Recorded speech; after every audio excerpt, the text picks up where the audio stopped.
On today's episode of The Journey, we're going to travel back up 81 and across 66 to that wonderful place called Nova. And for the people that aren't from Virginia, that don't know, Nova is Northern Virginia. So we are back up with Ariel Peldunas, and we're going to pick her brain a little bit today about the tone. We had a lot of questions and a lot of comments that come in when we done our last series on the podcast. So we're going to clarify it. We're really going to break it down today and make sure there's no confusion, because that seemed to be the issue with the last podcast. I don't know if everybody's using the right application or trying to use too many applications for the tone, and you've got to pick one or the other. If not, then it doesn't paint a clear picture for the dog. So we're going to break that down today, and if we have enough time, we're going to get into cap driving, or capping drive. We have got a lot of questions about calling dogs off the tree and stemming them. So we're going to break it down from the police side, and we call it a call off because our dog engages the decoy or the suspect, and that they're in their highest stimulation that they can be in, and we have to be able to cap that, get them in a clear mind, and then bring them back to us. So we're going to break that down and explain the differences and why it's easier for us to do the police dogs that way than it is for our hounds. So how are things up in Fredericksburg today, Ariel? Still hot. It's hot and humid, sweaty. Hoping it's going to cool down soon. It makes for tough hunting when you can't hunt much past the late morning. Otherwise, it's too hot. But otherwise, pretty good. Yep. And have you been out any? Just on Saturday. Mm-hmm. We had a long day on Saturday, so we rested and let the dogs rest on Sunday. Yeah, I don't think, some people, the group that I hunt with, I'll just pick them apart because I like to do that. The group that I hunt with, man, they will run them dogs in the ground. And we all know for us, we've got to be able to recuperate. You take the dogs out the first couple of times during the first of the season, and, they get tired and sore just like we do. Good food, hydration, does wonders for a dog, and then a couple of days of rest. I try not to hunt every day for the first 2 or 3, which I don't anyway, but if I could, I would probably hunt 3 or 4 days, and I would bust that up. If I put in a hard race like you did Saturday, I'd probably give my dogs a day or 2 off. The guys ran really hard yesterday, and they're going to lay their dogs up for a couple days and come back out midweek. It just helps the dogs progress faster. But yeah, I get it. It's tough because we want to hunt every Saturday and Sunday because we have to work most Monday through Fridays. Mm-hmm. But we also look at, we were both pretty tired and sore, and the dog's feet aren't really conditioned, and we just don't want to beat them up this early in the season. Plus, it's so hot. Right. I'd rather not risk having heat-related injuries and ruining the rest of our season if we're trying to recuperate a dog. So just trying to make good decisions. Yeah. And I was happy resting on Sunday because I had a long walk on Saturday. Did you wear blisters on those feet? Somehow I managed to not wind up with any blisters. I was breaking in a new pair of boots thinking it was going to be a pretty easy day. We weren't going to go too many miles, and luckily I had my other pair of boots too, so I changed halfway through. Somehow I managed to avoid blisters, but I have some bruising on the bottom of my feet. Yeah, I know your feet's not conditioned for it takes me a while to get that. And of course, I wear good wool socks and go ahead. Yep.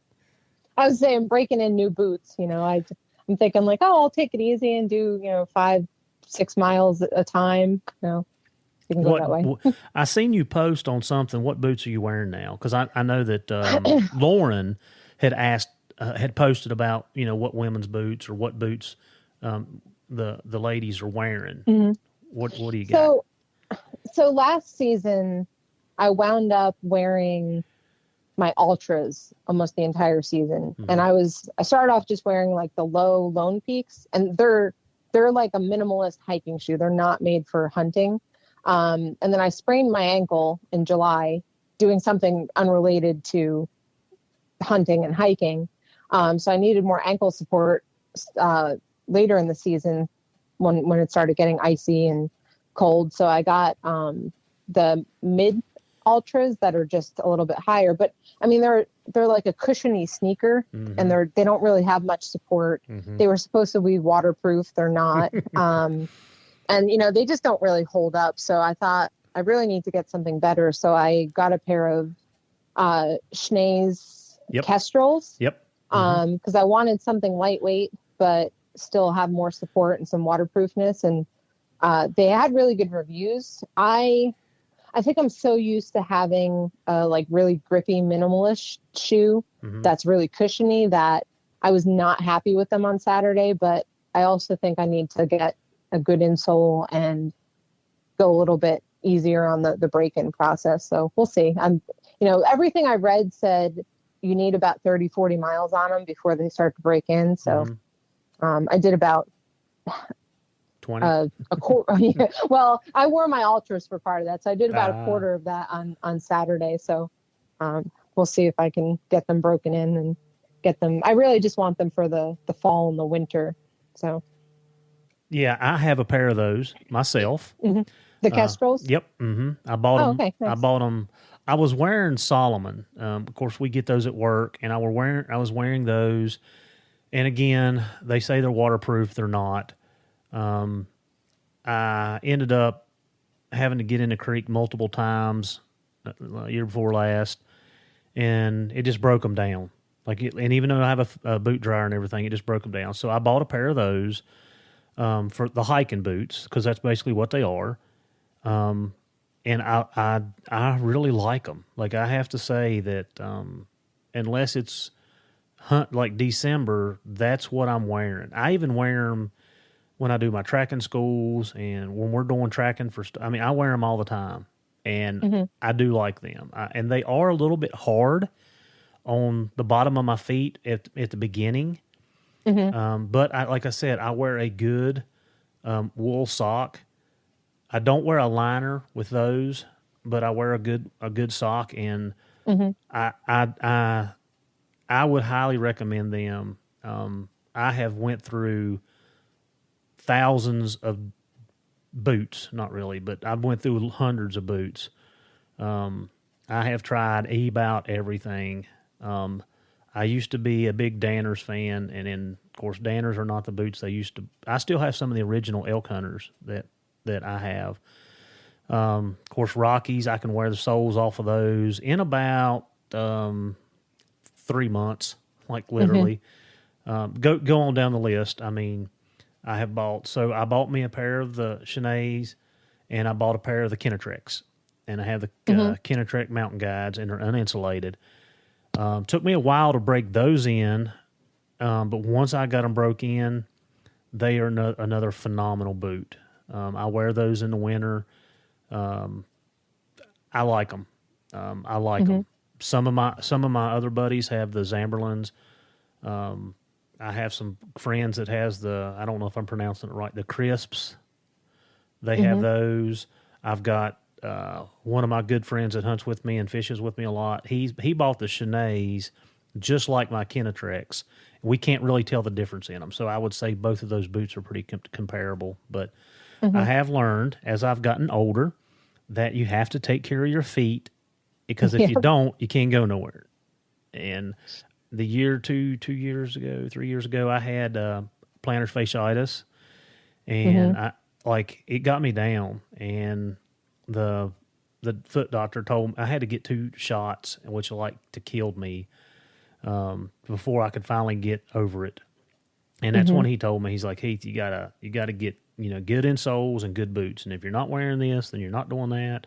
And I took his advice, and that's when I started doing the research, and that's when I ended up buying the Schnee's first.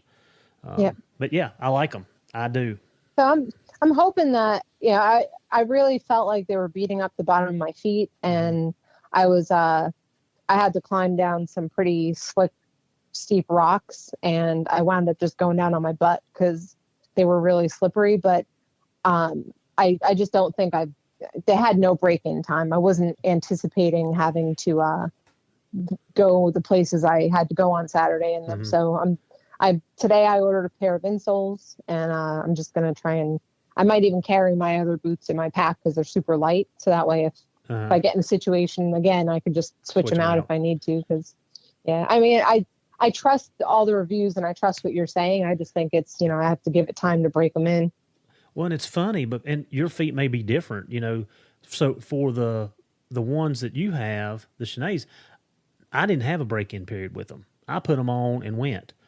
Now, the Kennetreks, now it took me a couple weeks to get them where I felt, and they're stiffer. They're stiffer. They have really good ankle support. They've got good heel support. The toe rocks when you walk, so it takes a little bit less energy. It took me a while to break those in. Now, the ones that you have, I literally just put them on and went. So I'm curious to what the difference is, unless it's just our our feet and leg makeup is different, and that's causing it to wear different for each of us. I wonder if I've just gotten used to, I feel like the Ultras are cloud shoes, like they're so light. Them and like and the Hoka One-Ones, they're just so cushiony that maybe I've just gotten tender-footed. Well, there's your guys' footwear breakdown for the day. There you go. All right, so let's run over our season's been in now. I'll give you guys a quick breakdown of what I've been doing. I feel like that I'm very blessed. The dogs have, knock on wood, and it may turn around on me the next time I go out, but Monday struck a bear. I had 2 dogs take the track. I didn't get anything else in just because of the direction it was traveling, and they went out of hearing, and they run that thing for a long, long time, and it ended up crossing the road. Ariel, actually down there where I think it crossed with us on the very bottom of the area we was hunting. And so I picked those 2 dogs up because it was extremely hot, and I put 2 other dogs in, being Spook and Hart, Houdini and Kate. Kate, actually, they was the 2 dogs that brought it way around the mountain and down and crossed. And I put Spook and Hart, and Hot Rod put a couple dogs in, and they were able to take it up the other side of the mountain and up a good ways back up the mountain, and ended up getting it treed. So the first day I was really excited that I was able to do that. We were able to do that. Tuesday, just flat out got outrun. It happens. I didn't hunt Wednesday, Thursday because I had to work, and then Friday, I was very fortunate. I got out early, and the dogs struck. The track was above the road about 200 yards, so they had to go find it. When they got up there and found it, they ended up going back out the mountain. They actually crossed in behind me and ended up going off the mountain and treed that bear pretty quick. I was surprised. And then Saturday morning, pretty much the same thing, was in a different area. The dog struck, trying to let my young dogs. I've got an older dog that a good friend of mine, BB, he's generously let me take. And so I let him, he started it. I put my young dogs right with him, right off the rig, and they just kind of took it from him, and I put 2 other young dogs in there, and they took it down the creek and ended up treeing it relatively quick. So yeah, that's kind of been my season. Today, I didn't do any good today except blowing the U-joint out of my truck and spending 4 hours trying to find the parts to do it, which is a cluster, and we ended up having to mix and match it, and I had to take it to the garage this evening because it's not right. It's vibrating in the rear end, and I don't like that. But so I feel very fortunate. I think either the Lord or the bear feel sorry for me because I'm fat and out of shape, and they haven't made it too rough on me this year already. So yeah, that's a rundown of us. So let's get into business. Let's talk about the tone, and let's talk about the recall and the tone for correction. So I know that you and I have went over the recall. So Ariel, I'm going to let you break that break that down pretty quickly and just kind of rewind and reset about the tone and the recall, and then we'll kind of take it step by step after we do that. So I think the best way to try and explain it so that I don't get too technical is trying to try and make an analogy. When you're using the tone for the recall, the tone is a signal to the dog. So you have to teach them what that signal means. So I think when we had discussed this, I was talking about a stoplight. And when you're a child and you don't really know much about the world around you, you don't know that red typically means stop and green typically means go. They're just colors for you that, you might have crayons and you might play with toys of different colors. But as you get older and you ride around in the car with your parents, or you're preparing to get your driver's license, you start to learn that when you see a red light, that means stop. And when you see a green light, that means go. And if you obey those signals, there are consequences. So if I stop when the light is red, then there'll be good consequences. I won't get into a wreck. I won't have the person next to me yelling at me, telling me to stop. I won't get a ticket for running a red light. If I go when the light turns green, people don't beep at me. I get to go and move towards my destination. So if you learn the meaning of that signal and then you do the appropriate behavior when you see that signal, you will have good consequences happen to you. And then, you can apply that as you go on in your life. You see red, that means to you stop, don't touch. We use the color red to mean no. So when we're bringing that back to the tone with the dogs, the tone when they first hear it has no meaning to them. If you have a stable dog that's not startled by noises, I mean, some dogs might be startled by it. That's why we talked about introducing it in a way that it doesn't startle them. But for the most part, that tone should be neutral to them. They hear tone and they don't know what it means the first time they hear it. We have to give it meaning by associating it with consequences. So that's what we were talking about, putting them on leash, hitting the tone button, bringing them into you, giving them a treat. So now they start to understand, when I hear that tone, if I come back to you, I get something good. And then we extend that to a longer leash, using the tone around distractions. So they get to learn in all these different contexts, whether I'm close to you, whether I'm far away, whether there's other dogs around, whether there's people or things to sniff. When I hear that tone, if I come back to you, I get something good. And we enforce that by keeping the leash on them and bringing them to us with the leash. All right, let me stop Let me stop you right there. So I know what you're saying, but I just want to paint a clear picture. When you talk about distractions, because we use distractions in the law enforcement side a lot. We start testing the dogs. We start adding those distractions to see how obedient to say they are.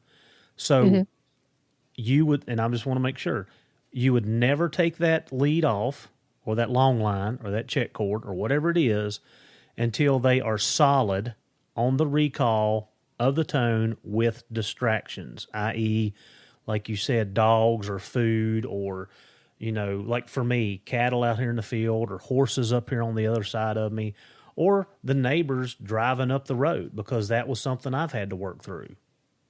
Does that sound right? Yep. So I don't want to leave it to chance that if I press that right. tone button Mm-hmm. and I don't have a leash on, that the dog is going to do the wrong thing. I want to make sure that I can control those variables, Mm-hmm. and I can make sure that when I take that leash off, I am confident that I have done the groundwork and I've prepared the dog to listen to me no matter what's going on. Mm. Or I have a way, even if I take the leash off, I have a way to enforce it otherwise, which we can get into how you can enforce it. But I don't want it to be, I press the tone and the dog gets to make the wrong decision. Because then they're just learning that I can listen if I feel like it, but if I don't feel like it, nothing happens. So when do we add the stem, the E? So when I feel like I have thoroughly, I call it proofed the behavior, mm-hmm. and I have, my dog might recall great in my yard, but I need to take them out into the woods. I need to take them to a field where there's different things to smell. I need to take them around other dogs. So once I've proofed that behavior and trained the dog with the leash on to come to tone in all of these different environments and all of these different contexts, then I will enforce it with the stim. Now I feel like I've laid the groundwork. I have taught the behavior. I've been fair to the dog. I haven't made my expectations too high. So now I know if I press the tone and they ignore me, it's fair for me to enforce it with stim. Mm-hmm. So you're pairing the stem. Yes. For me. Yep. Yes. But you're pairing the stem with the correction, which is not listening. Yeah. Yep. So I at this point, I still like to have a leash on because I don't want to press the stim button and have the dog do something I don't expect. So run, freeze. Yes. Yep. All the good, the fight or flight run back syndrome. to the kennel, go. Mm-hmm. Yep. Run back to the kennel, go under the truck, stop and stare at me. So I have long leashes. I have ones that are up to 30 feet. Beyond that, it gets a little cumbersome to manipulate a leash that's that long. But, I press the tone and the dog says, I know what that means. You've taught me what that means, but I've got something better to do right now and I don't feel like listening to you. Then I back it up with stim and leash pressure. So now there's a consequence for ignoring the tone. They've already learned if they listen to the tone, they get something good. Now they're choosing to ignore it. So now I say, okay, if you ignore it, there's going to be some discomfort associated with it. And then the leash backs up the stim. So the dog learns that the only way to get the stim to stop is to come to me. And I'm not using a high level of stim that is stressful and making the dog yelp and run and panic. I just want it to be uncomfortable enough that the dog says, I don't like that and I want it to stop. Mm-hmm.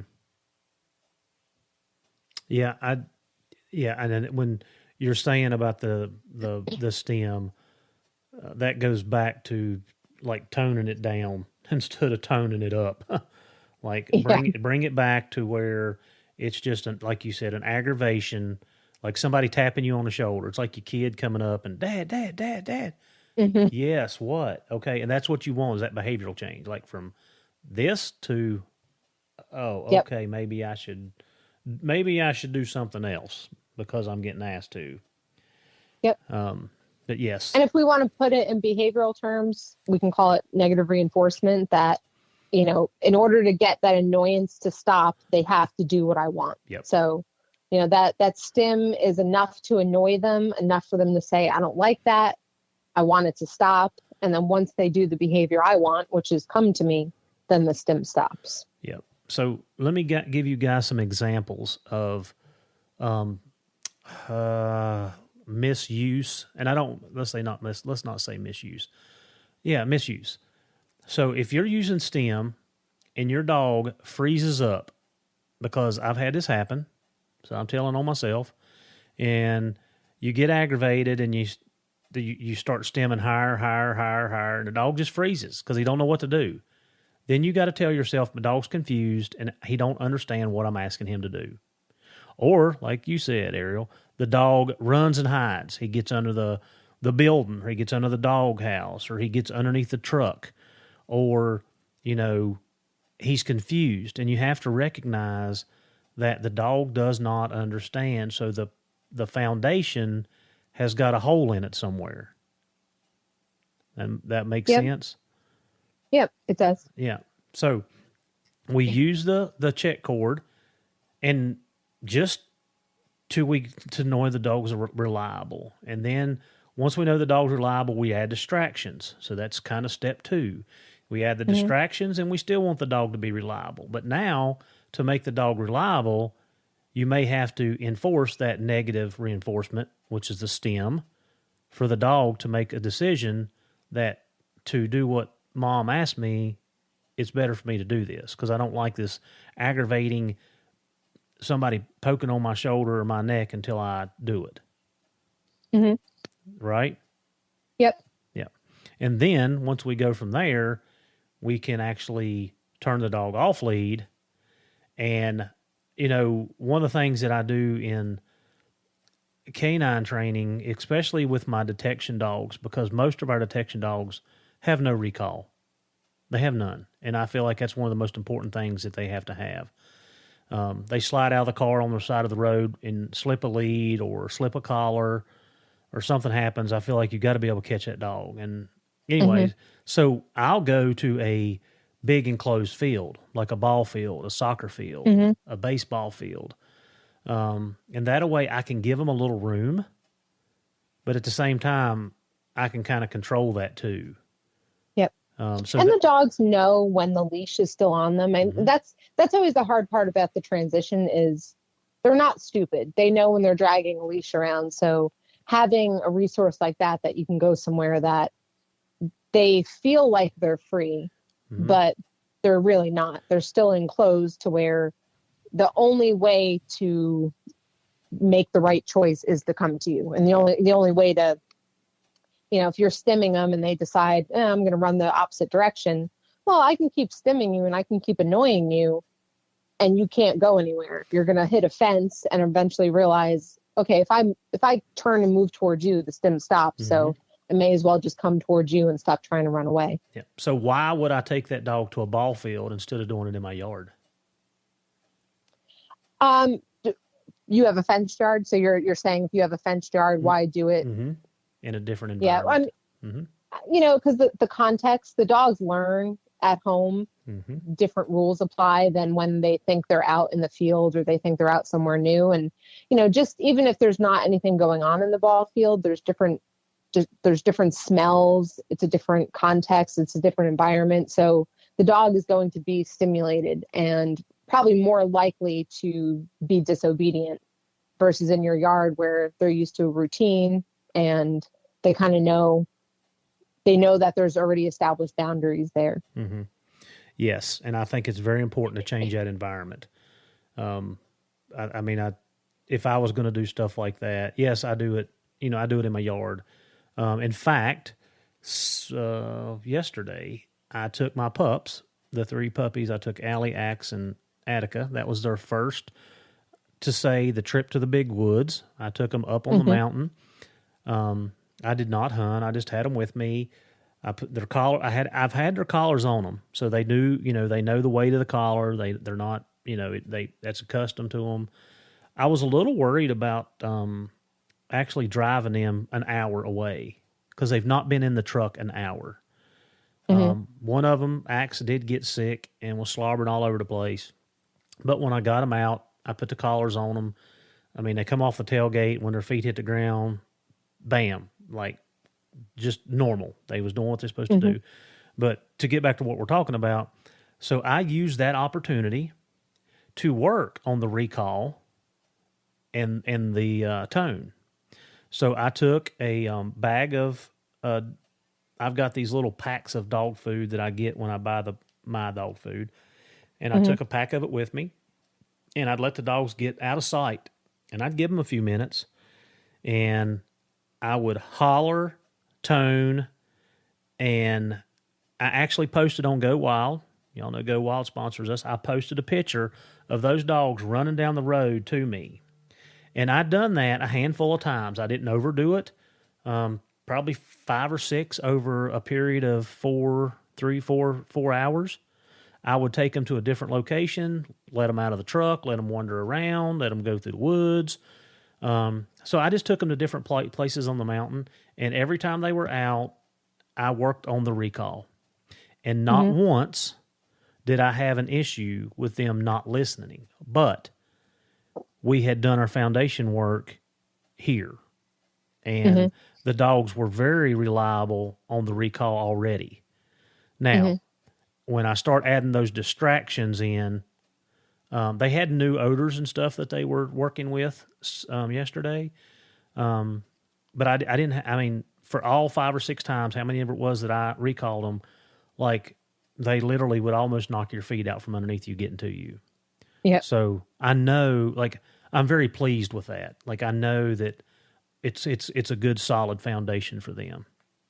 There's a couple things you mentioned that I just wanted to, I guess, reiterate. You said you didn't overdo it with them. And I think that is important. I find when I've explained, more so with hunting dogs or dogs that you want to have some independence, you don't want to recall them every time they get X distance away from you or every time they start smelling something, because you do want the dogs to have the independence to go out and search away from you and not anticipate, oh, every time I get 50 yards away, you're going to call me, because then they're going to start automatically coming back when you don't want them to. So, you know, you said you let them sniff, you let them explore, and then you would call them randomly. And that's how I prefer to do it too, is I'm not just doing constant recall after recall after recall. I'm just doing it randomly. So I let them realize, hey, it's okay if you want to go sniff and explore and play, but sometimes I might call you. And if you come back to me, there's good stuff here. So that was one of the points. And then I think the other thing too is, you know, not everyone gets their dogs as puppies, but I think if the earlier you start this, the more ingrained it becomes. You know, I try and start all of my dogs, whether they're the hounds or the Malinois, with recalls really young. So that way it's almost automatic. They just hear their name or they hear tone, and before they're even thinking about doing something else, their body is moving them in your direction. So I know that's not possible for everybody. If they get a dog that's a year or 2 years old and doesn't have a recall, they have to work with a dog that has learned that the world is more exciting. But it's golden. If you do have puppies and you're starting with puppies, recall would be the first thing I would teach, just to get that so ingrained in them that you don't have to use a ton of pressure, because they just want to come back to you because they've practiced it so much. It's a habitual behavior. Yeah. And like I said, I feel very fortunate. So far, like I said, they're at that adolescent stage where they are into everything. But following up on what you just said, Ariel, I see that a lot in dog training itself. You said it, I'm going to say it again, is people overdo it. Like the dog don't get out of sight here. Dog. I mean, even with my canine guys, when we're teaching the recall for them, I mean, you know, it's like the dog gets 10 foot, come here. Dog gets 10 foot, come here. And then all of a sudden the dog don't want to go past 10 foot because he knows that he's not going to be allowed to. So yeah, I like to let the dogs wander, and I like it to be random. I don't want them to know that I'm going to recall them. I want them out doing their thing and doing whatever. And then, you know, all right, guys, come on, let's go. And then, you know, I want them to come to me. So, yep, I see that in a lot of dog training across the board, not just us, but yeah. So, all right, so let's flip it over to, this is where the confusion comes in. I feel like some of the questions that I received was talking about the tone and correction. And, and I want you to break it down and tell the difference in, you know, the two different applications. The recall, if you're going to use a tone for recall, it's for recall. You can't use the tone for barking in the pen and tone the dog, and then the next thing you know, the dog don't be quiet, and then you start adding stim. Because that's two different applications, correct? Yep. Yes. All right, so break it down. So essentially using the tone in that context, you're using it as a no button. So instead of the tone meaning come to me, the tone means stop whatever you're doing, because if you don't stop, something bad's going to happen to you. You absolutely can use it for that. But as you said, if you've already taught the dog that tone means to come, now you're confusing them, because, well, sometimes it means come back to me, and sometimes it means stop whatever you're doing, or you're in trouble. So I like to call it a no button. I think that it makes it that's the clearest explanation. So if you would prefer to use the tone as a no button, then disregard everything we've talked about teaching it as a recall, and you essentially just pair it with stim when the dog is doing something you don't like. So the dog is, and you have to be careful about this. So let me preface this by saying, you may think you're communicating something to the dog, and the dog may be getting the wrong message. So you might see the dog, trying to think of a good example. Getting in the trash. Yeah. Okay. So the dog might be looking like he's going to stick his head in the trash. At the same time, the dog is milling around the trash can, another one of your dogs may be walking up next to him. So you press tone and stim thinking you're correcting the dog for putting his head in the trash. Mm-hmm. While the dog is actually noticing this other dog walking up to him, the message he gets is, that dog that's walking up to me just shocked me or, just corrected me. Yeah. And, and I've seen people talking about wanting to use the stim for dogs doing something stupid at the tree, or doing something in the box, or maybe just barking. And you have to barking is probably a big one too, because the dog is barking and you want to correct the dog for barking, but the dog is looking at something while he's barking, or he's smelling something while he's barking. So now he's getting the message that whatever he's looking at or smelling is what's correcting him. So when you're using the tone followed by the stim as a no button, you need to try and isolate those variables and make sure the dog is getting the message that the behavior you're doing is what's causing it. So, the dog jumps up on me, I press tone, and then I press stim, and then pull the dog down with the leash. The dog jumps up again, tone, stim, pull the dog down with the leash. The dog starts to understand that, okay, every time I jump on you, I hear that tone, then I get stim, which is uncomfortable, and then my feet go back down on the ground. And when my feet are on the ground, everything's fine. As soon as I put my feet back up on you, the discomfort starts again. So you have to both pair tone with stim and make sure that your timing is such that the dog gets the right message. It's cause and effect. I touch the hot stove and it burns my hand, so I pull it away. And here, trying to think of like some kind of audible tone that lets you know something bad is about to happen. I can't think of a good example. I'm not a good analogy person, but fire alarm.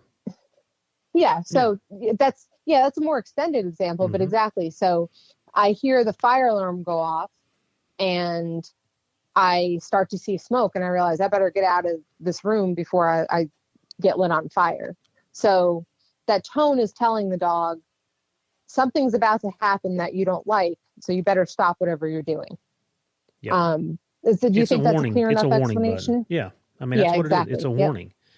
Here you go. So yeah, we just want to make sure that people don't confuse, that if you're going to use it as a warning system, it's not, you're confusing the dog if you're trying to use it as tone and a warning. So if you're going to use it as a warning, use it as a warning. In fact, I have a dog that barks in my kennel, and y'all have probably heard me talk about it, and that's what I'm using for him. I don't use it for his recall. I don't. Mm-hmm. I use it as a warning.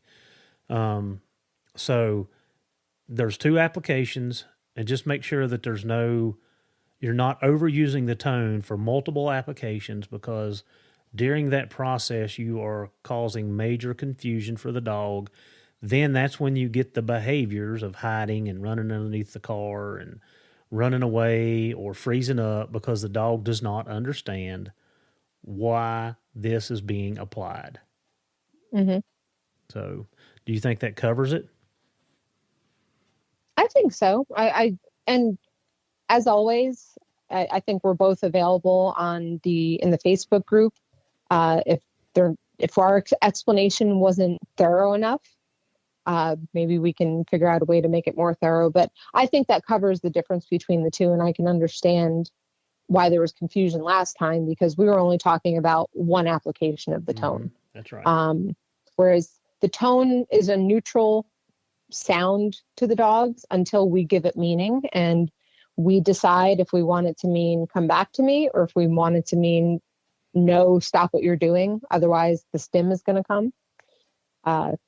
So that's on the individual how they want to apply it in their particular situation. And, like you said, you choose to do it different depending on the dog. What works for one dog is different than what works for another. Mm-hmm. Because I don't want to be and the reason I'm using it differently for him is I did not raise this dog. This dog come to me at 6-7 months old. He barked in the kennel. So I put a barking collar on him right off the get-go, and I very quickly realized that as the barking collar went up in stimulation, it put him over the top. So basically, his behavior got worse and worse and worse because of the amount of pressure. So what he was doing is he was started to spin, and then he started barking, and it just caused a lot of different behaviors that was unwanted. So I realized through my training that, hey, he can't handle this. He don't process this. You got to do something different. So I moved him up here. I have two different sets of kennels. I have some towards my house, and then I have some away from my house. So I brought him up towards the house so I could keep an eye on him and watch and listen. And I ended up putting the regular, the Garmin 550 Pro or Tritronics, whatever you call it now, on him, which has a tone. And that way I can regulate the amount of stimulation. So I started toning him in the beginning, and he would do that head turn and look. When he would bark, I'd tone him, and he'd stop. Mm-hmm. And then I worked it into, I would tone in a very light stimulation. The Tritronics is different than the Dogtra, so you can't fine tune it. But I'm hitting him on 3 on low. That's very low stim. You can hold it on your arm and take it. But that's all it took for me to correct that behavior. And I use the tone as his warning. When I tone, that means stop barking. And right now, I'm about 85, 90%. When I hit the tone, it's done. Mm-hmm. Don't even bark no more. So that's why I choose to use that for, I couldn't use the method that I normally use because it was driving him into a red state and he didn't have a clear mind. And when they don't have a clear mind, you can't get them to learn anything. Yeah, I know it's a little bit of a digression, but I think it's something that could be interesting, important to touch on is, why the bark collars don't work for every dog. And you just laid it out that some of them can't make the connection between their barking is making the stim happen. And even if as that level gets higher, the dog is getting distressed by the stim, but they haven't made the connection in their mind that something they're doing is making it happen. So they start to act out more, and they get overstimulated because in their mind, this stim is just happening randomly and they can't figure it out. So by you using the tone and him being able to, in a lower state of stress and arousal, be able to process, oh, when I bark, I hear that noise. When I bark, I hear that noise. Then when you did add stim, he had a clear understanding of his bark was connected to that noise, and now that noise is connected to the stim. And then he could make that connection that, oh, if I don't want to feel that stim, I should shut up when I hear that tone. Mm-hmm. I've worked with a lot of pet dogs that may have worn electric fence collars or bark collars, and they never really fully understood the stim, or, you know, I've put bark collars on dogs that they just couldn't make that connection. And turning it up, some dogs just, you know, they need a higher level because they'll bark through a lower level, but some just can't connect those dots in their head, and turning it up doesn't help them connect it anymore. It actually makes it worse. So I think that's a good point to emphasize, is also, you know, might have to change your way of thinking if the bark collar doesn't work the way it should. Yeah. And you know, the only reason I'm able to pick that up is through my training on the law enforcement. I mean, I'm sure a lot of these hunting guys can pick it up right off the get-go. But, you know, I wouldn't have realized that if I haven't been through some of the training I had and seen how the different effects on the dogs. And like I said, it's like you said, it wasn't working. It wasn't going to work. And I just changed it over and adapted a little bit, and it's working fine. So that should clear up the tone issue. Yep, hopefully. Yep. So let's talk a little bit about, we call it a call off. So when I send my dog downfield to engage a decoy or a suspect, we have to call the dog off, which means I tell him to out and come back to me, or I can do just a down, and he can guard the person. So the reason we bring this up is I've had a few questions about bringing the dogs away from the tree. And I thought this would be a great time, since I have you on here, to pick your brain and see how you feel about it. I have some thoughts myself, and I'm going to say probably off the cuff that you and I are probably on the same page with this. But the difference let's go through it. So the call off. So I'm in, and I've got a bear tree, and the last two trees. Yeah, the last two trees I've been in by myself. And I'm, like I told you guys earlier, I'm toting 6 dogs around. So I got 6 dogs to bring out of there. Okay. I don't like leading dogs at all. I don't like it. And I think a lot of guys don't like it. But what I do myself is I tie my dogs back, and I will get my dogs back away from the tree, 50, 100 yards. It depends. It depends if they've had a really long race and they've walked this bear and they're actually sitting in the lowest limb, and the dogs are really, really, really, really excited. Or the bear's sitting up 60 foot up in the nosebleed section. The leaves are on, and it's not as stimulating. It still is stimulated, but not as much. You know, you got to know the difference. So I like to get my dogs back, 50, 100 yards, 150 yards. And then I cut them loose, and we go to the truck. So the question is about stemming them or toning them. We go back to the tone off the tree. How do you feel? What do you think? Just give me your input. So personally, we have not tried to call our dogs away from the tree with tone or verbal backed up with stim. And my feeling is the dogs are in such a high level of drive at that point.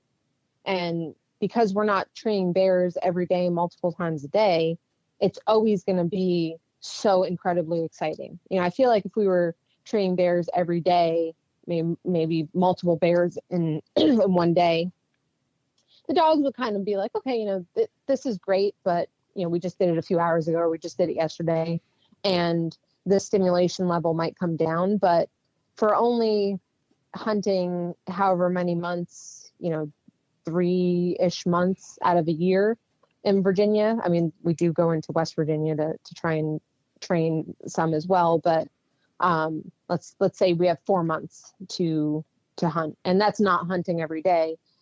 I just don't feel like it's fair to let the dogs get in such a high level of drive and then either one, expect them to be obedient to the tone, or two, feel like I'm now going to back up their lack of obedience with stim. Because as I talked about, they're just so keyed up that they may not even be processing that I'm calling them or toning them. Like, they hear it, but their mind is somewhere else. And then I start stimming them, and now are they understanding they're getting stimmed for not being obedient, or are they thinking for some reason that tree just became electrified, or, you know, that dog next to them is causing the stim, or, you know, looking at the bear is causing the stim. I don't want them to have a negative association with being at that bear tree, because I'm trying to enforce obedience that I haven't laid the groundwork for. So if I was able to control the bear and control the variables, where I could somehow train it so the dogs were start off in a low state of drive and then progressively increase to a higher state of drive, teaching them how to come away from the bear and come away from the tree without being overstimulated. And not, I don't like to have to rely on e-collar to make the dog do something that I haven't taught properly. So I feel like the way that we've been hunting and the number of bears we've been treeing and just what we're trying to encourage in our dogs, I feel like it would be counterproductive to then stim the dogs for not being obedient. Right now, I want those dogs to think chasing that bear up the tree is the most awesome thing, and only good things happen when they've got the bear up the tree. And I can clip leashes on them and do as you said, I can walk them away. And then once I get them far enough away that they start to, their brains kind of come back into, their brains start to clear up and they have more clarity and more focus, and I can see that they're kind of more in tune with me, and I can use my obedience because now I've got their minds back. You know, I think I run the risk, if I try and call them off the tree, I run the risk of discouraging a behavior that I do want, and I make them maybe wary of they might get stimmed at the tree. And I don't want them thinking about that right now. You know, maybe down the road as they get more experience and they mature more, and I feel like they're working the way that we want, and they're striking tracks and treeing bears every time we go out, then I'm worrying more about handle and see if it's even something that matters. But for me, it's just, I think it's not too difficult for me to hook a leash on it and walk them away, as you said. And it's just for a short distance. Yep. I know there are some people that have no problem calling their dogs away from the trees. I think you have to evaluate your own dogs. And yes. I know our dogs are pretty sensitive to, you know, even just a verbal correction. You know, we tell them no and they're like, you know, I mean, when they're in drive, they're not as sensitive, but I don't want to run the risk of them thinking they're doing something wrong when they're treeing a bear. Yeah. And I think, you know, just as I'm listening to you talk, like there's several thoughts going through my head. The first thought is, if the dogs are treed and they're intense and they're at that high level of stimulation, which is their prey drive, they're probably not in a clear mind. They're in that, you know, I got to catch. So the learning process is really not a lot going on there. So if I call my dogs off the tree, I wouldn't even think about, you know, unless you've worked at this and done this, the tone, because the tone's probably not going to work. And then, you know, then I'm going to have to go into the stimulation, and how much stimulation am I going to have? And then I kind of worry about, you know, diminishing the drive. Like you said, do I have a dog that's a weaker tree dog, that if I do this 2 or 3 times to him and he doesn't understand, the next time you go to a tree, he don't want no part of it. You know, do I have a dog that is an overpowering tree dog, and no matter what you do to him, you can't hurt him? You know, there's all different types of dogs. You know, we all know that the dogs have different pain tolerances, and this is basically what you're starting to do, because you're going to have to amp it up to get their attention. So I think about a couple things, and then I'm thinking about the coon hunters. I think about the competition hunters that will go tree a coon, and then they turn around and they recast the dog they have to take out of there. And I don't know how far these guys walk away from the tree. It may be 10 foot, it may be 100 yards. I don't know. But they turn around and they recast, and then the dog flips around and comes back to the tree. And then they pull the dog off. They send him on a recast, and when he comes back to the tree, they start stemming him. So in my mind, I'm kind of thinking, okay, is this teaching the dog that, I'm only going to tree once, and if I tree really quick again, I'm going to get, punished? I'm kind of wondering what's going through the dog's head. And at the same time, I'm thinking, okay, so we have a coon in a tree, and that stimulation level is not going to be as a bear sitting 10 foot above your head smacking his jaws. Yep. The intensity is going to be different. I feel like if I was coon hunting, that it would be easier for me to accomplish this in a pretty easy manner. And I'm not saying the dogs are indifferent or I'm not saying weak or nothing like that. I'm not saying that at all. I'm just saying that if it's different levels of drive. And I don't know a ton about competition coon hunting, but it seems like there's multiple opportunities within a reasonable amount of time, 2-3 hours.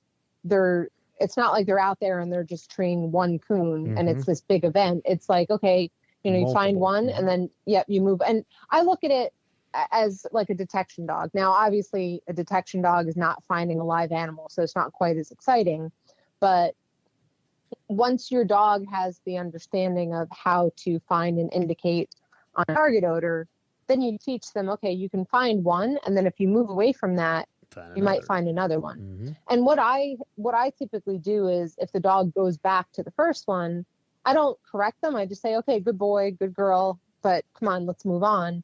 And eventually they realize, well, I can keep going back to this and I'm not getting anything else.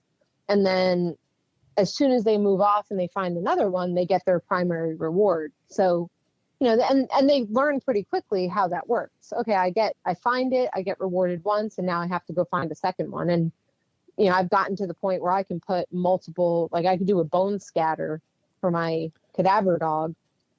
And in maybe a 10 foot by 10 foot square, there can be 10 bones on the ground, and she will go from one to the next, or she's not alive anymore. But, so I feel like with coon hunting, maybe because there's more opportunities to tree animals in faster succession, and, they don't have to, there's not hours in between trees, that they have the opportunity to train it, and the dogs are a little bit more clear-headed versus I feel like our bear dogs, it's, I know you guys have situations where you will tree multiple bears in a day, but my understanding talking to you is there's still usually a long period of time between each bear, and it kind of becomes its own separate event for the dogs versus a continuation. And I want to roll this back around to the law enforcement side on the recall. Yep. Because what you're saying is what makes it so much different. I can go into a training session and work on this multiple times a day. And within a 30-day period, I may have recalled, worked my dog off, the recall, 150 times. I don't make 150 trees in a season. Yeah. So there's difference there. And I just want the listeners to understand that, you got to break this down a little bit, and kind of think about what you're doing and what you want to accomplish. And I'm going to tell you a hack. An old timer taught me this, and I've actually had it not work out so good, and I've actually had some couple incidences with it, but this is something I'll tell you about it, and you can try it and use it if you need it. you and I talk, me and Cameron had talked. Dogs learn so much from other dogs. Mm-hmm. And what I do is if I have a young dog that I'm trying to teach to walk out of the woods with me and not go back to that tree, a lot of times I carry a couple double couplers with me. And I'll get away from the tree and I'll hook that young dog with one of my old dogs and double couple it. And the old dog knows what to do. The old dog knows to come with me. And the young dog may fight against him a little bit, but then he realizes after a couple, 3 or 4, 5 of those trees that, hey, okay, so this is what the pack's doing, so I need to do it with the pack. And then all of a sudden, I'm not even having to apply pressure at all. I don't have to use stem. I don't have to worry about the dog going back. The old dog has done the teaching for me. But an old timer told me that, showed me that, and I guess I've been doing it for 20 years now. That a lot of times when I'm teaching the young dogs, I just take a double coupler. Now, here's the problem. Let me tell you the bad. That was the good. I have been coming out of the woods several times, and this was before we had the Garmins and had the tone and the stimulation on the collars. This was back when we had the old beep beep collars. I've had my old dog Strike coming out of the woods and drag them young dogs to about, it was bad. If they hadn't have slipped the collar, it would have probably been a bad situation. So that's something that you have to understand, and you have to, listen. When you're coming out of the woods and you have them tied together and one of them hits a red hot track, it's going to go. So that's some of the bad that's happened with me doing that over the years. But yeah, I mean, like I said, I don't like leading dogs. Especially the terrain that we hunt in. I know a lot of these guys hunting rough stuff, and the guys out west, they very seldom lead dogs. I mean, they're hunting off horseback and, hunting up these canyons. And when they get to the tree, they're like, come on, Joe, let's go. And their dogs just come with them. I'm kind of envious.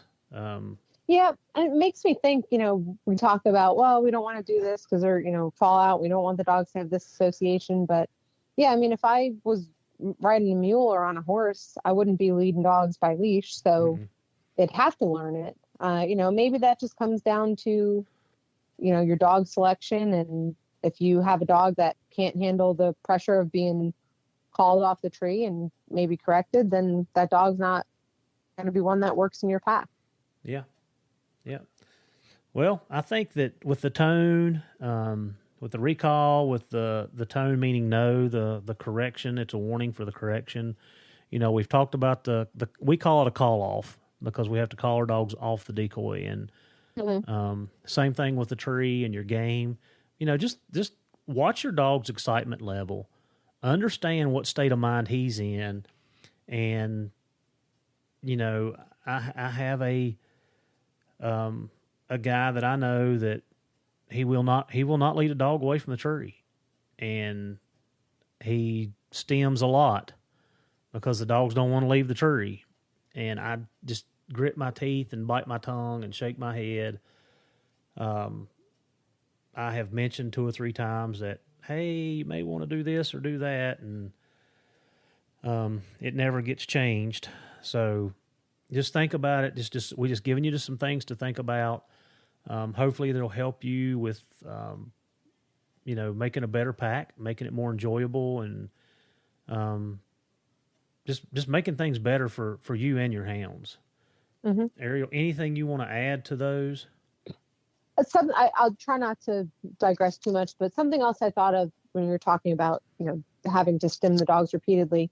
The other thing I don't want is the dogs to associate me walking up with something bad happening. Yep. I don't want to them hear me coming and think, oh, we're going to get called away and corrected, and have them start leaving the tree because of the pressure that they associate with me. I want to be able to walk up and pat my dogs and pet them and, and hook up the leash without having to chase them down. And plus, I don't want them leaving the tree and letting the bear down.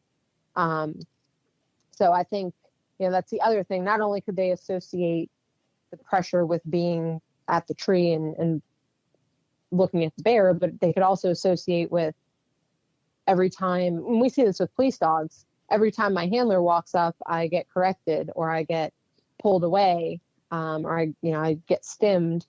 I don't want that association either. I want to be able to walk up and have my dogs happy that I'm at the tree with them, and it's a team sport and we're all there together to get the bear. So something else to consider too, that, and I think these are things that people can look at and see if they see fallout. If they're calling their dogs off the tree and they're happy with the performance and the dogs don't seem stressed or pressured, then they're obviously doing something right. If the dogs seem like they're a little hesitant to tree or they back off when you walk up, then maybe you should think about what you're doing and if you're causing those behaviors that you don't like. Right. That's all I had to add. No, it's good information. Like I said, I appreciate your time. And I mean, I always enjoy, like breaking things down and, bouncing stuff off each other. I always enjoy the conversation, and hopefully you guys can get down and, man, we can run some dogs and eat good food and have a good time. Yep. Looking forward to it. Hopefully we can set that up sometime in the not too distant future. Yeah. Maybe it'll cool down a few degrees. Yeah. The sooner the better, right? Yep. Ariel, I really appreciate your time sitting down with us and going over this stuff and, just talking dogs. Like, I could talk dogs for hours. And I could talk about a lot of different things about dogs, but I always enjoy learning and hearing about different things. And I appreciate your knowledge. And I really appreciate you being on and talking to us. And I hope to see you and Taylor here in the near future. And I always appreciate the opportunity to pick your brain and gain some knowledge and share what I know from my background. So thank you for having me on again. All right. So Ariel, thank you for helping us find a way to teach, train, and learn.